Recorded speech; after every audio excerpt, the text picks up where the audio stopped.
Welcome to JMM academy. இன்றைக்கி டிஎன்பிசியில் இந்தியாவில் உள்ள வனவிலங்கு சரணாலயங்கள் பற்றி பார்க்கலாம். எந்த மாநிலத்தில் இருக்குது, என்னென்ன விலங்குகள் இந்த சரணாலயத்தில் இருக்குதுன்னு பார்க்கலாம். முதுமலை வனவிலங்கு சரணாலயம் தமிழ்நாட்டில் இருக்குது. அதில் இருக்கக்கூடிய விலங்குகள் புலி, யானை, காட்டெருமை, மான். அடுத்து காசிரங்கா தேசிய பூங்கா, அது எந்த மாநிலம்னா அசாம். அதில் இருக்கக்கூடிய விலங்கு புலி, மான், எருமை.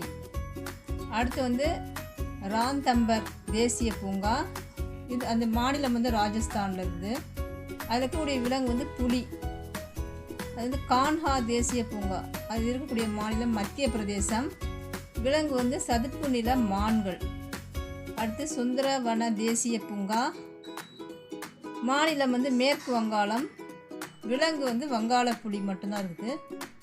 அடுத்து கிர் தேசிய பூங்கா, மாநிலம் குஜராத். இருக்கக்கூடிய விலங்கு சிங்கம். இங்கே அதிகமாக கிர் தேசிய பூங்கா கேட்பாங்க. தேங்க்யூ. Subscribe please.